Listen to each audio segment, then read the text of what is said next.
sign-in sheet going in?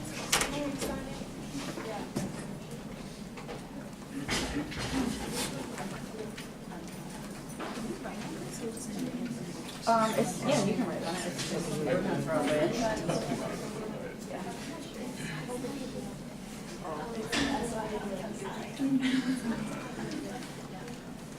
Who has the sign-in sheet? Over here. Okay.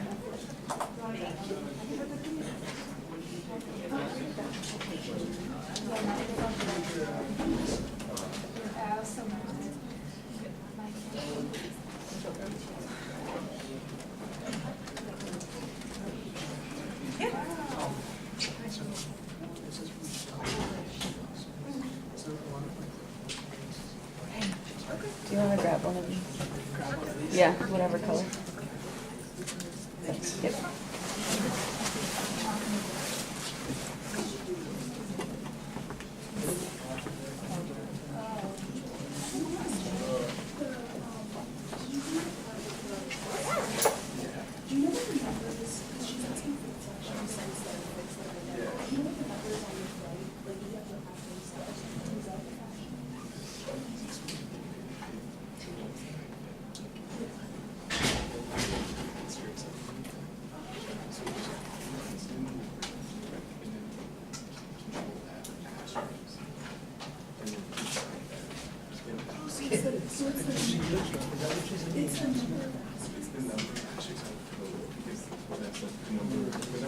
Hi.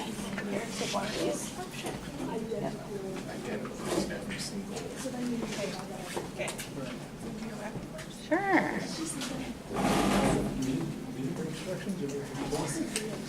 All right. So before Courtney gets started, everybody has a colored paper, right? You wanted one. Okay. So some of you might already have these, but we're raffling off. Here, take one of these. Just in time. We're raffling off MCAT test prep books. We have a lot in our office, so we're trying to get rid of them. So if you have a yellow paper, you have a free set of MCAT test prep books. So you can come collect them at our office. Don't be too excited. I mean, Lord. Right. But Can we just save you like $600? I mean, if you already bought them, I apologize. Maybe you can return your other ones, but Or you Bring can your donate to someone else. yes. So yeah, just come to our office, say, here's my yellow paper, and we'll give you a set of test prep books. Cool. I'm spoiled, you guys. You're so ungrateful. Not really. There's a sign-in sheet going around. Is the sign-in sheet full? No, it's not. No? Okay. Okay, let's get started. For those of you that I don't know, my name is Courtney. I'm one of the pre-health advisors. For those of you that I do know, good to see you. This is a building your school list workshop. I think we're getting down to crunch time where it's like, what school should I actually have on my list? And how do I know if I'm a good fit for schools? How do I know if, it's a good fit for me? So this is really one of my favorite, this is my favorite workshop because it's about things outside of just the numbers. It's the things that will really make your schools important. Okay, so building a list. What's a competitive applicant? So all of you in here have gone to individual advising sessions, right? Everyone? So either me, Nick, or Wendy have told you whether or not you're competitive, the things that you can be working on to be competitive. So can I get a hand for med? People applying to med school? Well, okay. Dent? Any dent? 2? Okay. So most of this conversation, I'll try to stick with med, but I'll make sure that I keep you guys in the loop. So clinical, service, research, academics, well-roundedness, leadership, those big buckets are what schools are looking for, which you already know, so I'm not gonna go over that again. Here's some data that I just wanted to share with you all in terms of the students that are getting admitted from Maryland. And so you can see that we have this upward trend, particularly in MD and MD, MDDO, and DED students. And I'm not surprised at all, but for podiatry and optometry, every student from Maryland who has applied has gotten in, which is fantastic. But I just wanted to share some data. And you all have seen this graphic before, so this is nothing new. Okay, the realities. I know a lot of times we think that metrics is it. We're like, as long as I have a 4.0 and a 528, which is as high as you can get on the MCAT, then you're gonna get in. And that's not true. There's so many other variables that go into being a competitive applicant. So of course, they wanna start with metrics. What are your trends? What is your MCAT? What is your GPA? The thing about academics is that that tells a story. So they're looking for this upward trend. Your academics tell a story. It tells what you've been doing, how you've been doing it over 4+ years, 3+ years. Your MCAT says how you've been doing in 8 hours. So absolutely, they're looking at all these different variables, but having them within their own context. For the DAT, same thing. They're just looking at that DAT within that 6-hour range. And so think about these other things. Think about the attributes that make you unique. Because I think that that's what's really the most pressing question is like, how can I stand out to schools? What can I do? What can I add to my profile to make me stand out? And these are the types of things that make you stand out. So this is a really, really fantastic visual from AAMC that they produced to help students pinpoint certain areas of interest. Okay, holistic admissions. Schools don't publish like cutoffs, so they don't say you have to have a minimum of a 3.2, you have to have a minimum of a 17 or 18 on the DAT, or a 502 on the MCAT. They don't publish those scores. Yes, we know as advisors that there are some internal cutoffs. And we'll let you know as we receive your school list, like, hey, you should probably think about this school. You should know that these couple of schools are your reach schools. And it's just our way of helping you, not directly explicitly saying, but helping you in suggesting that you start to change your school list a little bit. But schools do holistic review. That means that they're looking at you in your entirety, not just numbers, not just ethnicity, not just state origin. They're looking at you in your entirety. Any questions so far over anything I said? Any questions so far? Yeah, hi. When you say that you will like look at our list and you will say, oh, maybe this is like a reach, like a school that's a reach for you. Yeah. Would you provide like that kind of like feedback for all the schools that we have listed, or just for some of them? So when everyone submit you're either submitted or filling out the pre-health packet, right? Okay, so you're filling out your school list. We'll see your school list, and we'll base this off of first metrics, so your GPA and your MCAT and DAT score.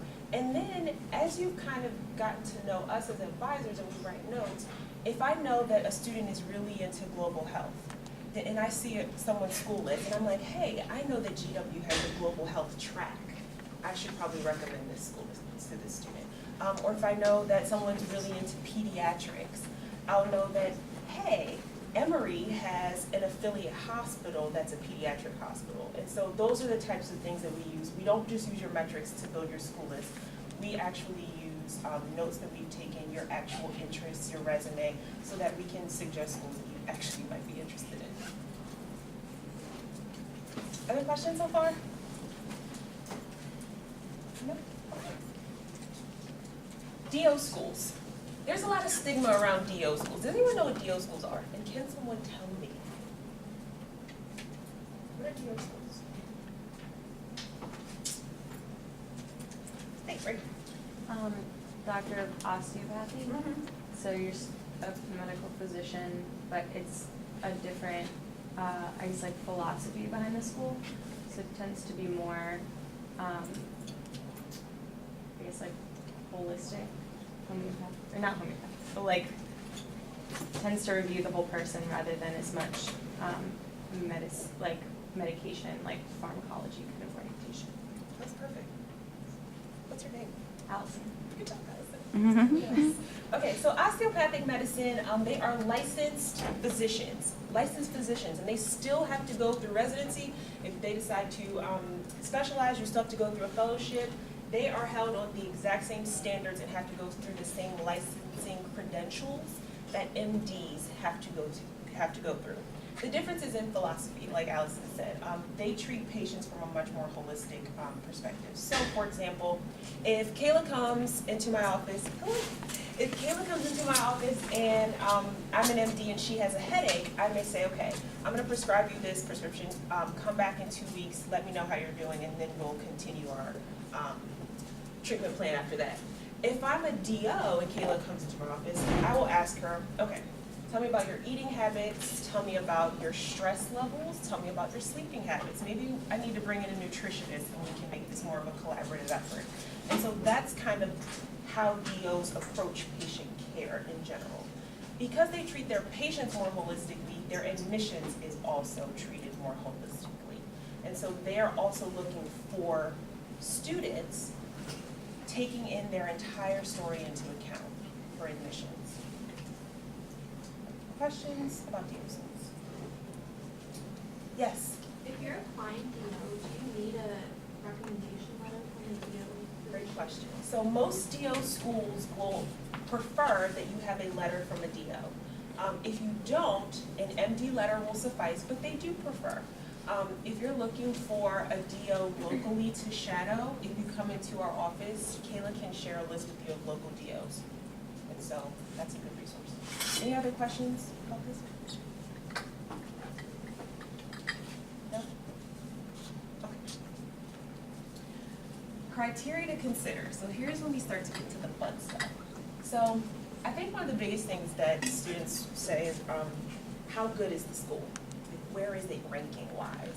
And everyone wants to apply to Harvard, and everyone wants to apply to Yale, Stanford, and those are fantastic schools. But pedagogy is one thing that you should take into consideration. You shouldn't just apply to a school because of the name of the school. And does everyone know what school everyone wants to apply to now because it's free? But cost we'll get to cost. Think about your surroundings. So think about the location of the school. Where are you physically going to be? How far away from an airport are you going to be? What is transportation like on campus? Because transportation at Columbia in New York is not the same as transportation at West Virginia School of Medicine. So think about transportation and getting around. Culture of the student body.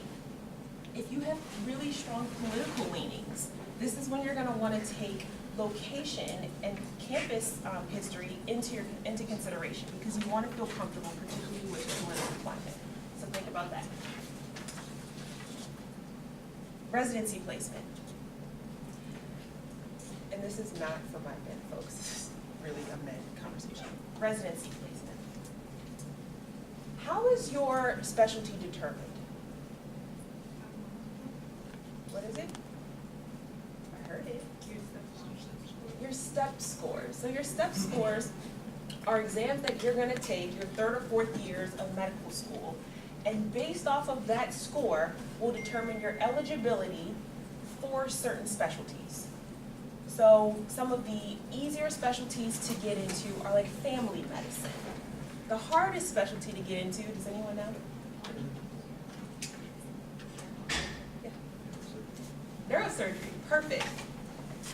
So based off of your STEP score will determine your eligibility for certain specialties. I have probably like 50% of people come to my office and they're like, I want to be an orthopedic surgeon. And I'm like, that is really ambitious and fantastic. But they have really competitive STEP scores. Not to say you can't do it. Open houses. For some reason, who went on the undergrad college tour or open house? The undergrad. Yeah, almost everyone. For some reason, people don't go on med school and den school open houses and tours, and I find that really, really bizarre. Over the next 6 to 8 months, I want you all to start to go to some open houses. They're either called open houses or impressions days. They're called impressions days at Maryland for my den folks, predominantly. But I want you to go to open houses. It's an opportunity for you to get to meet either the dean of admissions, the assistant dean of admissions, teaching faculty, current students. You'll be able to tour the campus, see transportation, housing, talk to financial aid. But you want your med school to fit. You don't just want to arbitrarily be adding schools to your list without ever visiting, really. If you can't physically get there, I get it. If you can't get to UCLA, I get it. But for the schools, particularly up in the Northeast, up and down 95, please go visit. After you visit these schools, or while you're there, please take note of who you meet. If you are meeting someone on the admissions staff, take note of who you meet, get their business card or their email, and make sure you are sending follow-up emails saying thank you, or you're sending handwritten notes. Make sure you are following up. Okay, ties to the school and to the region. Who's a Maryland State resident in here? Who has Maryland on their school list? Good, good. Maryland has in-state preference, and so as you're going through choosing schools, you want to be looking for state preference. For the schools, and most public schools have state preference, most private schools do not have state preference. So as you're building your school list, just be very balanced and mindful of state preference. Like California schools, they have a fantastic school system, but they also have really strong in-state preference. So just make sure that the bulk of your school list isn't built with those schools. But they are looking for ties to the region. So if you're really interested in California schools and you have an uncle who lives there, or you did a summer internship at a school there, those are ties to the region. So if you can make a really good claim about why that school would be a good fit for you, being an out-of-state student, then add them to the list. Add them to the list. Questions about this so far? No? Okay. So these are some of the things we talked about. So I would very much so skip over this as we talked about this. Oh. As you're building your school list, from a metrics perspective, make sure that you are in that middle 50% of what schools are looking for in terms of metrics, the middle 50%, and I'll show you how to find your middle 50%. Some other things to consider in terms of location, rural versus urban. Some of you may have heard this story, but I had a student last year who's from New York City, and he built his school list, and the only school that he got into was the University of Iowa. He went and visited, and he was like, Courtney, I can't go here. I can't. I'm from New York City. And I was like, well, why was it on your school list? So these are things you should be thinking about in terms of location. Number and diversity of hospitals.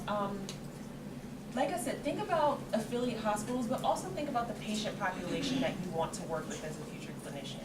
If you're really interested in immigrant health, make sure that you're applying to schools in a community that has a strong immigrant population. If you're interested in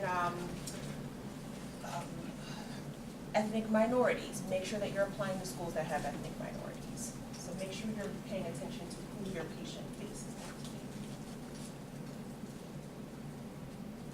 Okay. Let me start with DENT. For my two DENT folks, you've heard of this, right? Do you have these? Do you have the Idea Guidebook? No, but you've gone through it, right? Here, let me give this to you, and then you can shuffle it over. So the Idea Guidebook, it's $40. We have copies in our office, which you can see. You're more than welcome to come. You can't take it with you, but you're more welcome to come and flip through it. It's a really good way to start building your school list. So that's that. The MSAR. Have you guys heard of the MSAR? Have you seen the MSAR? Some yes. Let me show you what the MSAR looks like. Oh, it looks. Even as a guest. Oh, that's fine.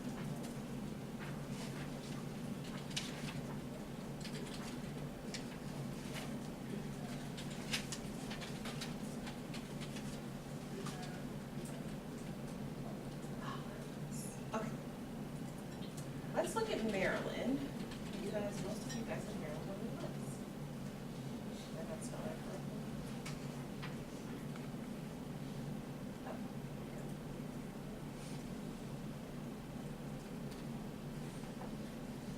Okay, the MSAR is a composite database of every med school in the country. It costs $28, and you can get it on the aamc.org website. and it's called the Medical School Admissions Requirements, or MSAR, Medical School Admissions Requirements. I strongly suggest you get this as you start to build your school list because it'll help you find your middle 50%, and it'll also help you differentiate from schools because just Googling schools and going to their websites, they all seem exactly the same and fantastic. So get the MSAR. So at first it starts to go over just general information, contact information, mission statement. I want you guys to pay very close attention to the mission statement. We'll come back to that. Secondary application fees. So secondaries are generally between $60 and $130 for each school that you apply to. So if you're applying to 20 schools and each of their secondaries are $100, this can become a very, very expensive process. That's why your school list should be very intentional so that you're not spending money on schools that you actually live in. So think about secondaries. Interview format. You will never ever walk into an interview not knowing what to anticipate. So just pay attention to the interview format. Some of them are MMI or multi-mini interviews, which are generally situational and you're going to be with other applicants. They have one-on-one interviews with faculty members and students, and then there's also the panel, which is most unpopular.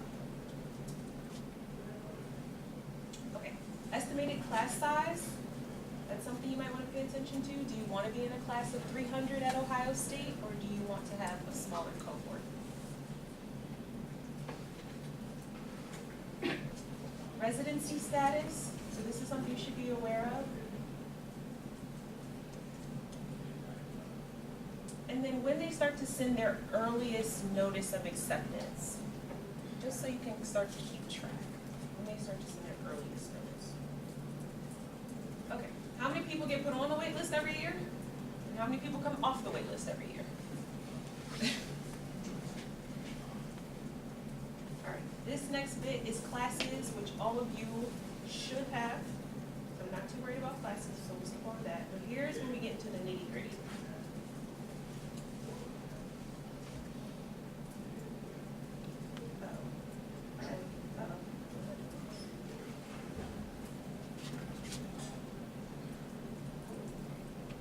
Okay. Maryland's numbers. So 508 is their 10th percentile, 520 their 90th percentile, and then that blue ring is that middle 50%, which is where you want to find yourself in the bulk of your school lists. That middle 50%, and then the gray is the median. They also do this for each section of the MCAT, which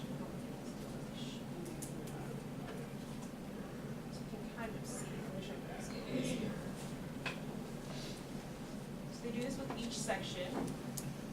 And if you've been advising, you know that we'll tell you if you're scoring a 125 or lower in any particular section of the MCAT, then that's when schools start to push you to retake that exam.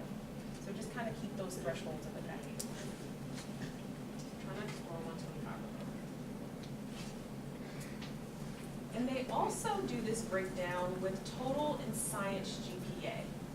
So the total's up to the top one, and then your science is at the bottom. Yeah, right here. For the, well, I guess this kind of applies here, are they referring to the number in the middle of the circle? That's the 50th percentile? So that's actually the median. Okay. That's the median. Okay.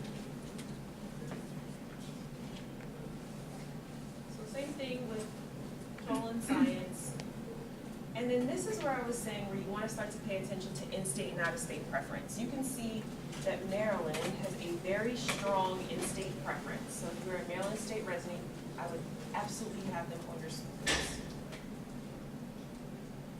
And then we get into matriculant demographics in terms of gender, race and ethnicity, age ranges, states that students matriculate from. And then this is an area I think is interesting. It's the specialty of the graduating class. This isn't something that I would put too much stock in right now, but if you get to the point where you're holding multiple acceptances, so you got to 2 schools, 2+ schools, and your top specialty interest at the moment is internal medicine, and you see that 29% of their graduating class goes into IM. and then another school has 2% of their graduating class get into IM. That shouldn't necessarily be your tilting factor, but it's something that you should take into consideration. That's when you want to start looking at the curriculum, like, bless you, hey, does this school have more rotations in IM? Is my block longer in IM? These are the types of little things that you can start to pinpoint that may help you come down to a decision in terms of your school list. So where did graduating class specialize in? Then we start to talk about curriculum, which we'll come back to. Instruction style, you can see Maryland is a block system. Grading system, so some schools are pass-fail, some schools you get a letter grade, and then some schools have a little bit of a mixed method. So pay attention to that, if that's important to you. Affiliate hospitals, we talked a little bit about this earlier. There are certain specialties that you want to definitely go into, or even just opportunities for more rotations. Affiliate hospitals is going to be important. And then, of course, average graduate indebtedness.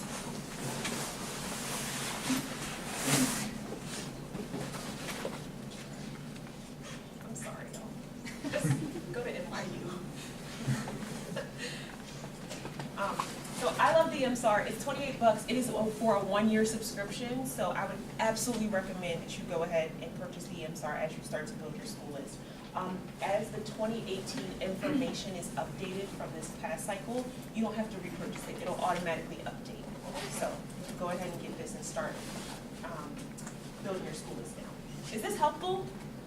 Yeah? Okay, good. The sieve, or College Information Book. This is a much more archaic version of the MSAR, and it's for DO schools. It's for DO schools. It is completely online, or you can purchase a print copy for $15, but it's completely available online. And here are all the DO schools in the country. And then it will start to break down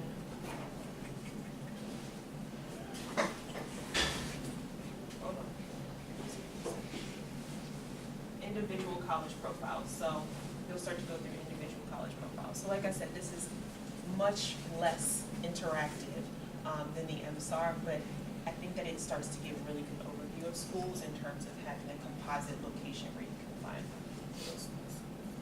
So that exists as well. Okay. That's free. What'd you say? That's free. Yep. And we'll put this workshop on the website so that you have all the links and you can link to all. Okay, we talked about this, private versus public schools and residency, something that you should be paying attention to. So the first list, the green, 83% or more of their students are out of state.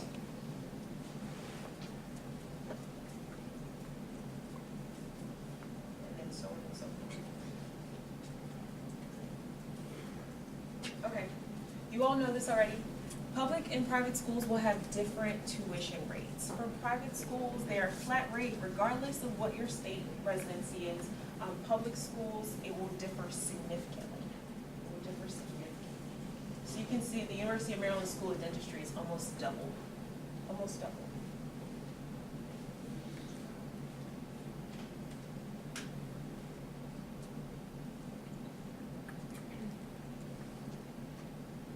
Fee assistance.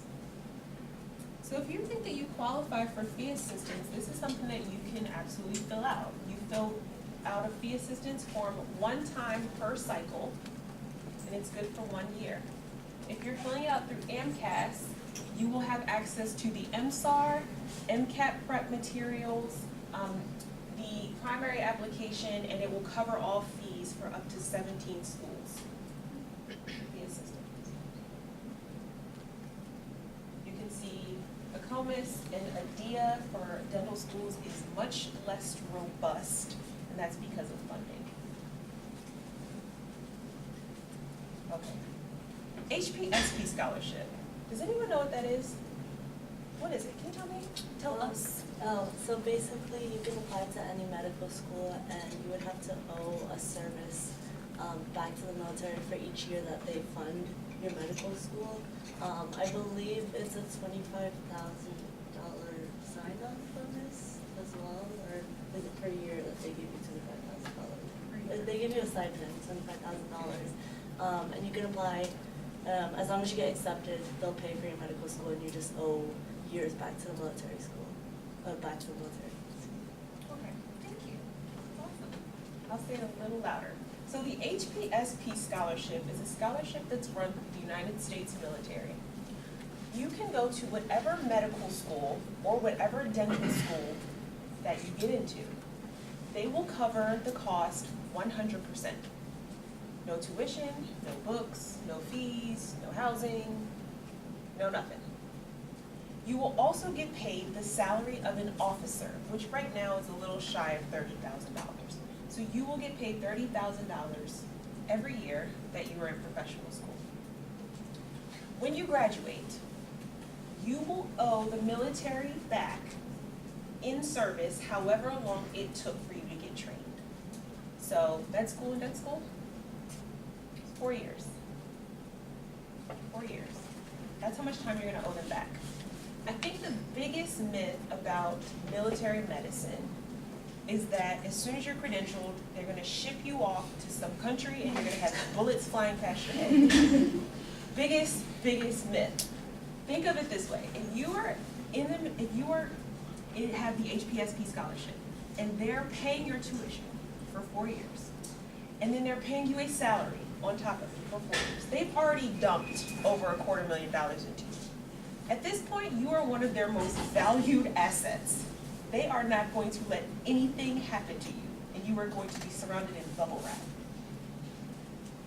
Also, when you do pay your years back, you are paying them on a state side, so you will be within the United States military hospital.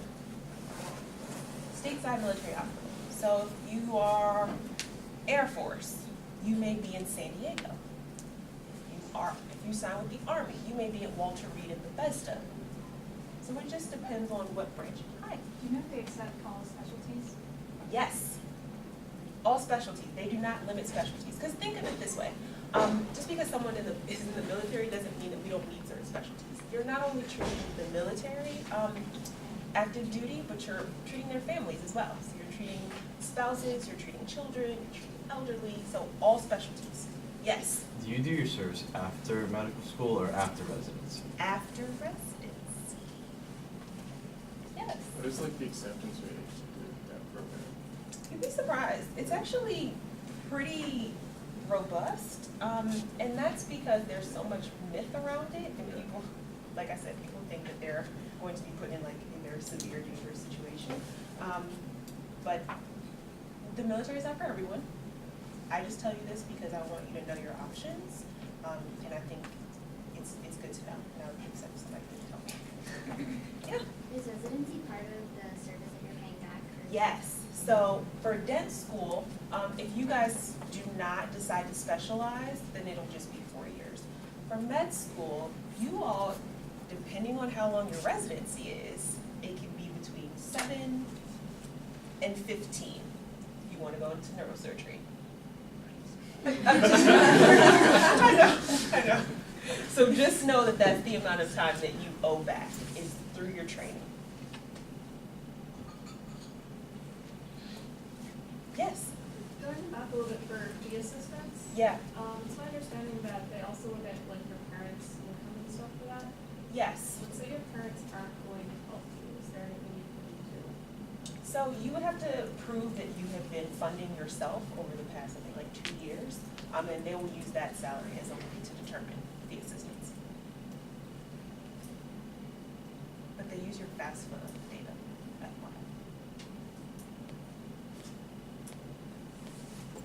So that means that you would have to fill a FAFSA for this. They would just pull your pass. Or the pass. They would just pull your pass. Gotcha. Are you gonna talk about, like, debt forgiveness programs through the government after medical school? I was not. Okay. I'm so sorry.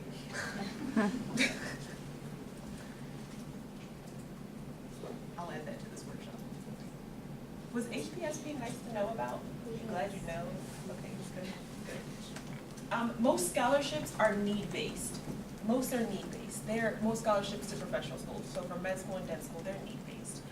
It's really, really exceptionally challenging to get a merit-based scholarship because most people are brilliant applying to med and dental school. So most of them are gonna be need-based. But I will tell you this, after you get your school list, that would be a good opportunity to start reaching out to financial aid offices because you can ask them about scholarships that are just within that institution. So scholarships that aren't nationwide, but that are specifically for that school. So maybe some schools have a first generation scholarship, underrepresented minority scholarship, those types of things. So contact financial aid offices directly. Mission statements. Pay attention to mission statements. It may seem like kind of a childish thing to put emphasis on, but you want to know what the core values of schools are. Is the core value community service? Is the core value research? Because that foreshadows what your experience is going to look like over the next couple of years. So in the MSAR, you saw that opportunity where you can read the mission statements. Here are a couple mission statements. The first one is from Howard University. And you can see that they have an emphasis on the underserved community. The second one is from Loma Linda, which is in California. And that is a Jesuit school, and so they actually emphasize like Christian principles into their schooling. So that's something that you need to know. Mayo Clinic is the last one. They are a research institution, and so you're gonna have a research project over 4 years if you go to Mayo Clinic. If you are not interested in research or you hate bench work, Mayo should probably not be on your list. But you can read the mission statements, and that'll start to give some insight into what schools focus on. Okay, the fun stuff. I want you guys to start paying attention to curriculum. Because all schools are not made equal. Pay attention to curriculum. Most schools will have your first 2 years of med school ended. Your first 2 years are generally like foundational sciences. First 2 years are generally foundational sciences. Then you'll start clinical your 3rd year, and generally your 4th year, you'll have some room for elective rotations. That's generally how things are set up.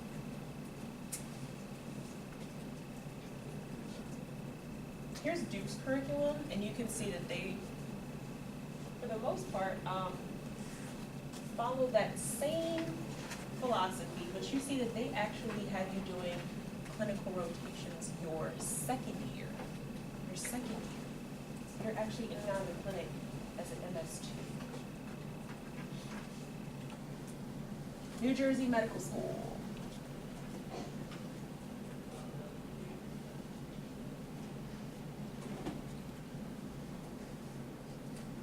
See their curriculum. If you're a student who really enjoys direct patient care and wants to capitalize on direct patient care, I think that looking at elective space and when you start your clinical rotations is going to be really important as you determine your school list and then ultimately determine what school you want to matriculate at. So for example, if you're looking at Duke's curriculum, you can see down here all this purple, all that purple is elective space. It's elective space.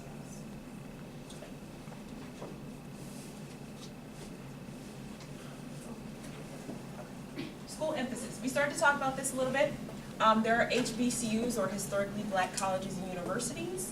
There are global health programs, for example. So I remember you asked me earlier, will we kind of help you build your school list? This is just an example. There are schools that have tracks. So these are things that you can be paying attention to.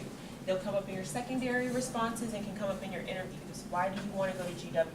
Or you guys have a really amazing global health track, and I know, I've done my research, and I know that I could spend a block abroad doing public health research.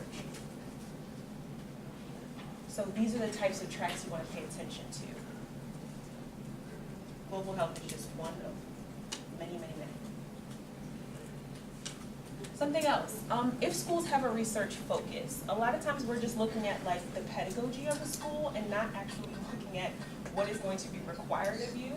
If you're not interested in research, really the top 20 Newsweek should not be on your list because they are research-heavy institutions. So keep that in mind as you go to schools. Questions? Ask more questions. Okay. So what kind of research experience do we need to have, do you think, to be like qualified for these like research-focused schools? Yeah, for these top tier schools, the Columbias, Harvards, Penns of the world, minimum 2 years. Minimum 2 years. They want to see that longitudinal commitment to research. For more community-based schools, so UVA, Maryland, GW, Georgetown, that tier of school, they generally want to see a minimum of a semester, which you guys already know.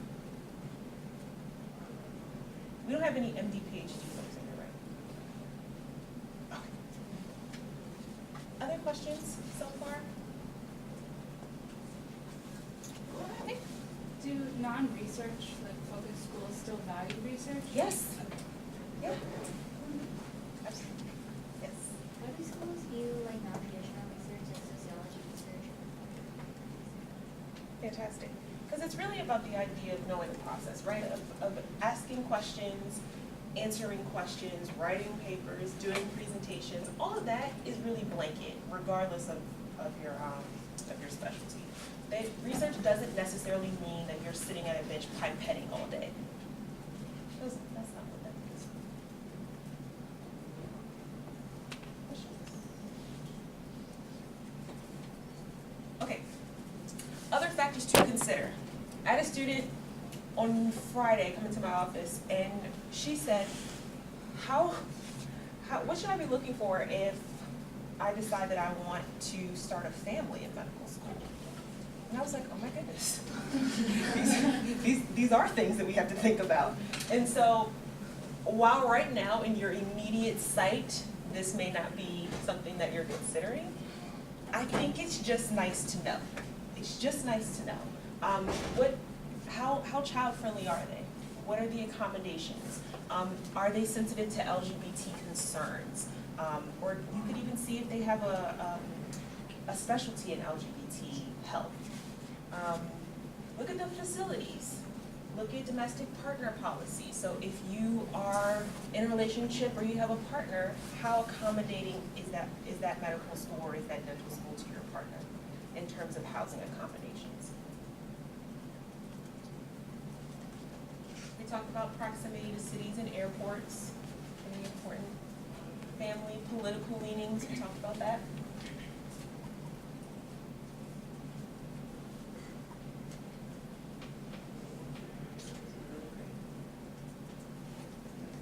And just keep in mind, if you are dealing generally with a smaller class size, that's going to give you more opportunity for faculty mentorship. And so if that's something that you're looking for, I would definitely tell you to try to stay in that like 160, 170 and below range in terms of class size. Because you'll have more direct time with faculty mentors. Any questions about this type of stuff? Okay.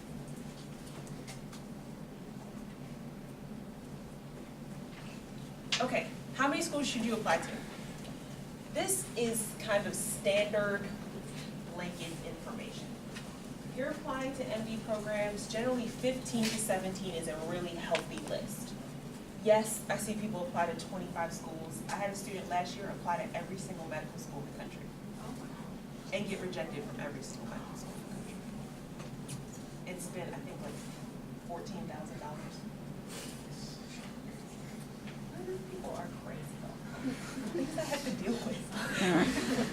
So 15 to 17 is a really healthy list. I would say out of this list, at least 10 to 12 should be in that middle 50% where you are comfortably set in their metrics range.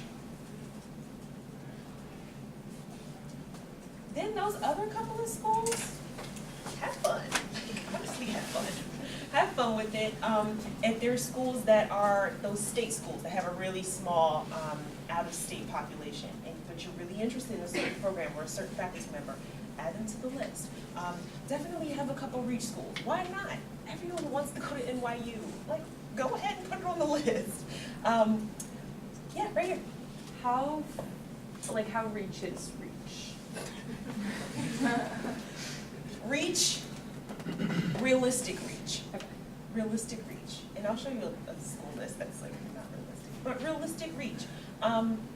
If you have a 3.5 science GPA and you see that there's a couple schools that you want to apply to and it's a 3.6 or a 3.7, that's a good reach. That's a healthy reach and a realistic reach. Hey, Reagan. And then I'll come back to you. Yeah. You said, so looking at the metric range, so if we're creating our school list for the pre-health packet, if we haven't like taken our MCAT yet, how should we like? You're just gonna be basing that off of GPA. Okay. And then later on, once we get your MCAT score, we'll follow up with you and be like, hey, let's talk about the school list again. I was gonna say, I've heard the myth, this doesn't necessarily apply to me, but like, that like, if you're too far over too, that's not a good thing. Like, they'll reject you based on. Agreed. Yeah. Oh, no, agreed. Yeah. Agreed. So if you are a student and all of your ducks are in a row, stellar MCATs, if you're in the 520 and above range, and then, 3.8, 3.9 science GPA, and you're applying to like Temple, they'll probably reject you. Because they just make an informed guesstimate that you would be admitted somewhere else. They do that. They do that. Hey. Can you get around that if you have like a really good reason for why you want to go to a school, like you love the city, you have a mission statement, something like that? Like, Yeah. do they make exceptions? Absolutely. Absolutely, yes. So that's why I say that middle 50%, because that kind of cushions you from applying to schools that are too far out of your reach this way and too far out of your reach this way. So that's why I say that middle 50% is a healthy place. Catherine, did you have a question? Yeah. Oh, I thought I. Dental schools, 7 to 8. I see students go through 10 all the time, perfectly fine. We can kind of estimate dental school admissions much better than we can med school admissions. So 7 to 8. So. The other kind of person applying to both MD and DO, would you suggest 8 to 10 on top of the 15 to 17? No. I would say that if metrics are leaning more towards MD type schools, then funnel more energy there, and maybe it'll be 12 MD schools and 5 DO schools. But in total, I wouldn't go above that 15 to 17. So still 15 to 17 in total.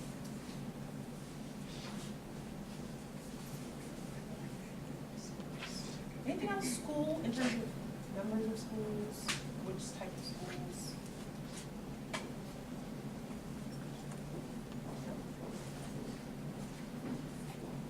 Okay, creating a balanced list. These are real students. I did not make this up at all. So student X, 3.5 science GPA, which is modest. Fantastic MCAT score, 522 on the MCAT. Look at their school list. That was their whole school list.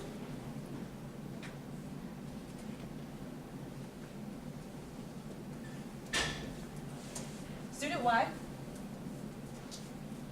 really strong science GPA, really good MCAT score, modest. 2 acceptances, an upcoming interview, and 1 wait list. That's because they create a balanced school list, a balanced school list. I think a lot of times we can get thrown off if you have a really modest GPA and then you completely kill the MCAT, and you're like, oh no, my school list is about to be outrageous. Don't do that. Don't do that. Do not do that. Please don't do that. Yes, you may be able to add 1 or 2 of these schools to your list. But your whole school list should never, ever, ever look like this. Even for students that I know who have 4.0s and a 520 on the MCAT, their school list does not look like this. Don't sabotage yourself. create a balanced school list.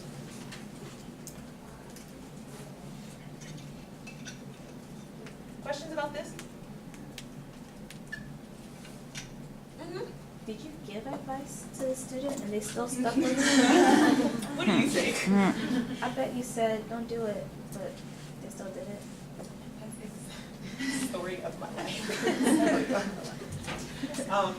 I met with this student after he submitted the pre-health packet.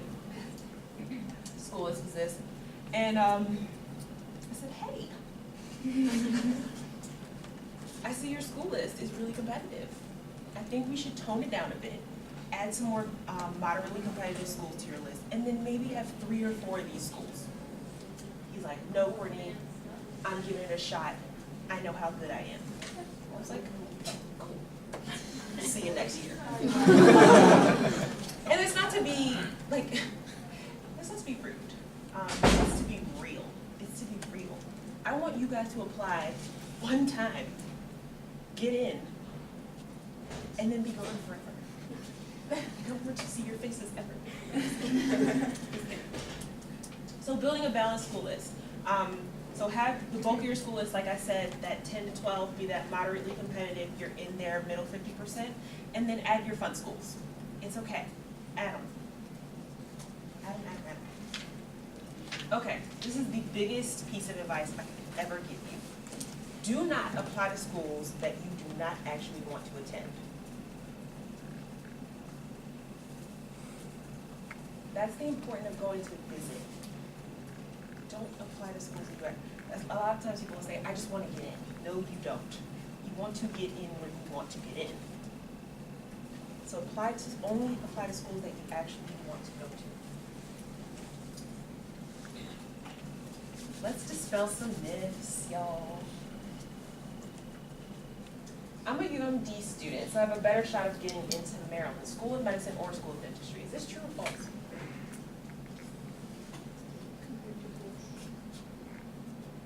Well, non-UMD students. Yeah. Because it depends on your stats. Like, if you're comparing yourself to out-of-state students, didn't you have an in-state advantage if you are qualified in other metrics? Okay. I think it's if you're an in-state Maryland student, you don't have to specifically go to the University of Maryland. Any other thoughts? Yeah, this is a great question, but for the most part, if you are a UMD student and we're writing a committee letter for you, University of Maryland in Baltimore is gonna pick your name. Not necessarily for admissions, but they're definitely gonna pick you for re-review because we know you and we're writing your committee letter and they trust us and we're good friends. We're good friends. And so they will pick your file and they'll say, okay, I know you go to Maryland. I know Courtney wrote your letter, Wendy wrote your letter, Nick wrote your letter. We know those folks and we trust them. Let me review this student. It is not a guaranteed interview. It's not a guaranteed admit. But we're colleagues and we trust each other. And so they generally will pick Maryland students and make sure that they spend time with their application. I know someone, family friend, admissions committee, doctor. So I'll automatically get admitted. What do you think about this? No, I hear every year, oh, I have a doctor, he went to Harvard. He's writing my letter. Does this mean I'll get an interview? No. He went to Harvard, that's great. That's great. No, it doesn't mean that you're automatically getting admitted. It is helpful to make connections where you can. And that's why I say go visit schools. If you can meet someone on the admissions staff or the admissions committee, absolutely do so. Because at least you can say in your secondaries, yep, I had this wonderful conversation with the dean or the assistant dean. They've been kind of stepping me through this. Those are the little things that schools will pick up on if you're intentionally seeking out those networking opportunities. We have an alumni contact list. Have you guys seen our alumni contact list? Let me show it to you and then we'll come back to this. So if you're on prehealth.umd.edu and then you hit apply, And then you'll see this link to the alumni contact list. It's password protected, so write down the password. It's health, lowercase health, 7954.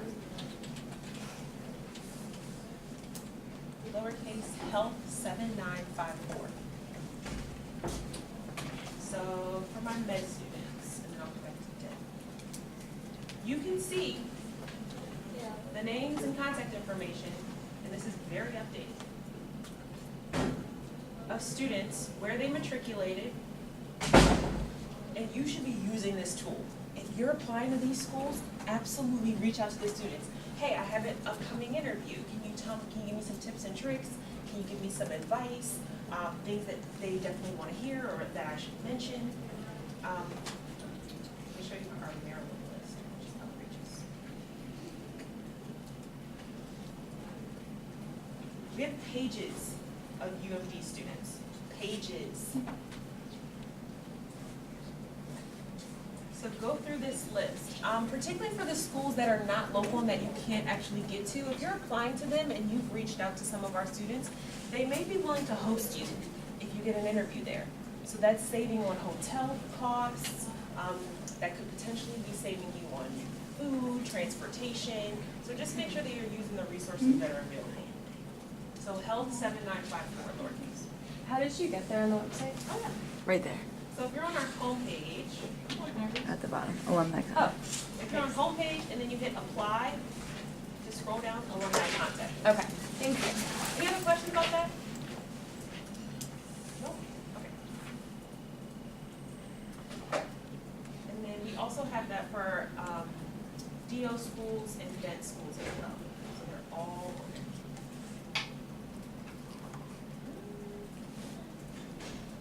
There we go. My MCAT, DAT, or your standardized test will outweigh your academics. Yes? No? No, they don't outweigh your academics. Like I said, your standardized test is 8 hours or 6 hours. Your transcript is 4 years. So no, it doesn't outweigh. And like I said earlier, they take everything within context. So if we know that your first semester was just really rough, you took 18 credits and you were in Orgo 1 and you didn't do so hot, that type of thing schools can forgive and can overlook. It tells a story. Your transcript tells a story. So be prepared to tell that story to schools. If you have any semesters that were really, really challenging, death in the family, illness, overload on credits, those are the types of things that schools want to know because they start to actually tell more of your story in a complete and composite way. But no, not one area outweighs the other. They're looking for balance.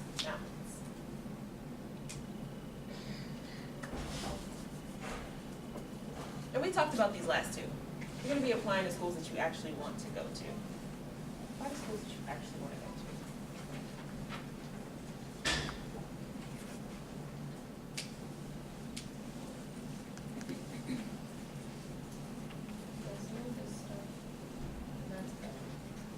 to. Okay.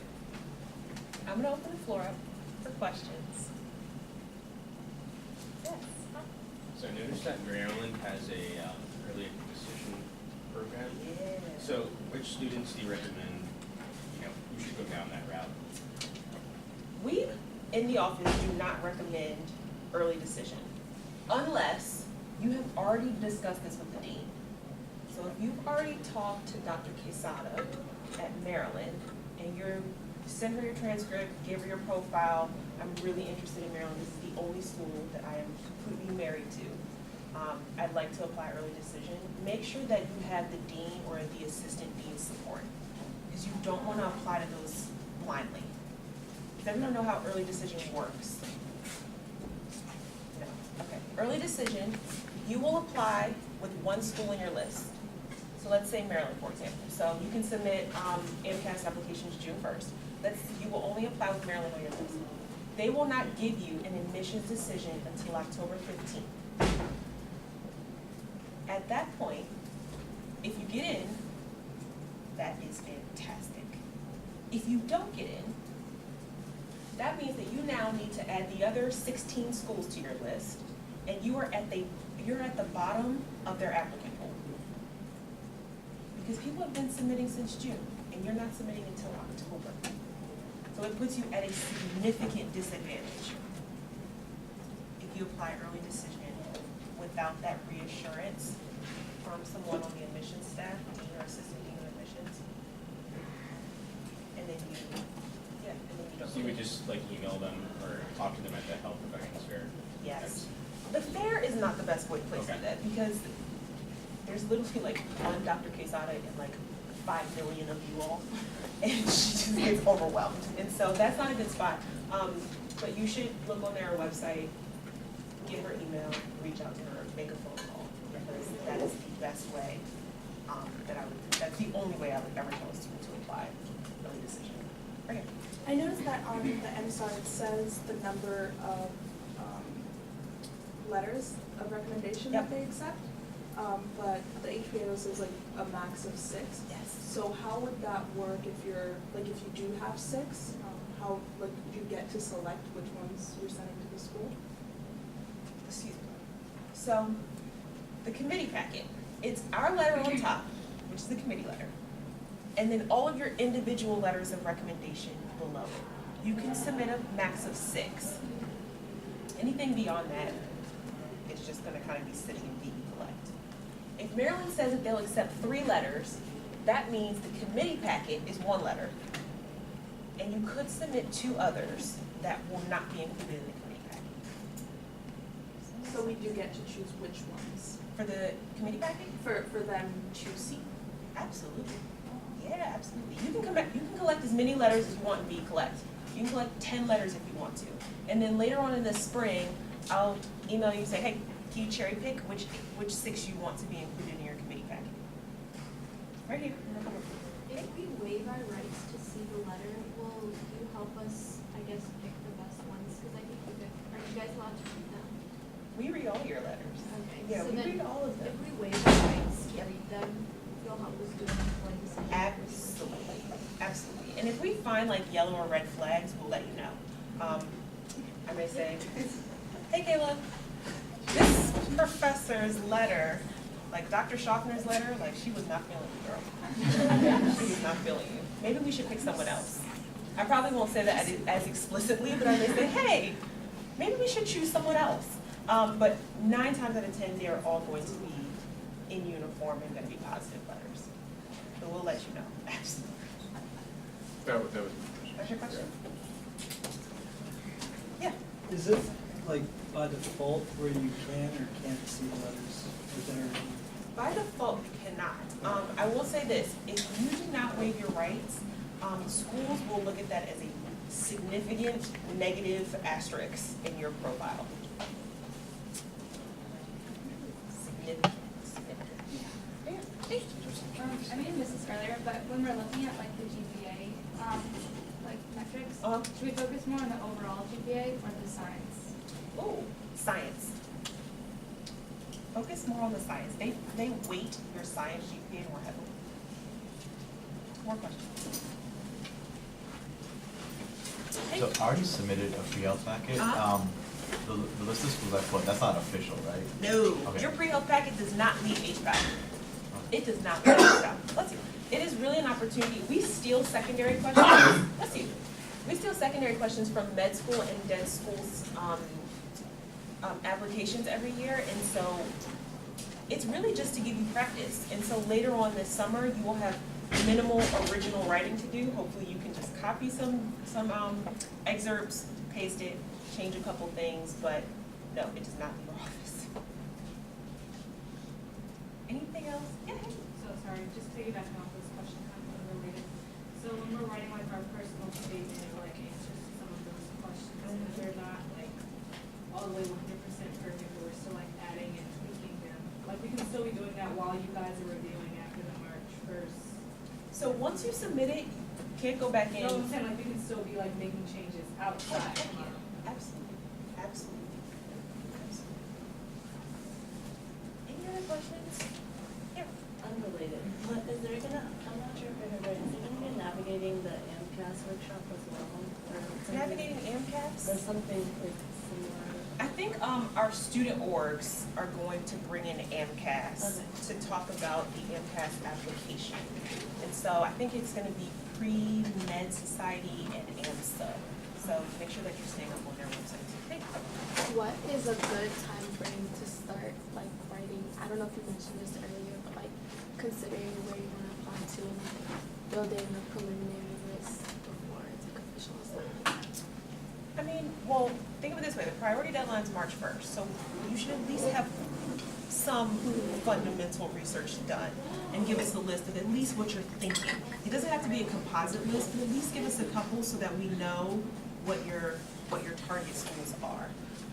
Your school list is gonna change multiple times over the next couple of months. It's gonna change. You're gonna visit schools, you're gonna hate it. You're gonna visit schools and you're gonna love it. You're gonna get your MCAT score back and be like, oh God. And then some of you are gonna get your MCAT score back and you're gonna be like, yeah. So your school list is gonna change. So do as good as you can, just using your GPA at this point, your signage GPA, and then once we get your MCAT score, we can start to fine tune. Any other questions? Was this helpful a little bit? Okay, I'm gonna stick around for a few minutes. Make sure that you've signed in.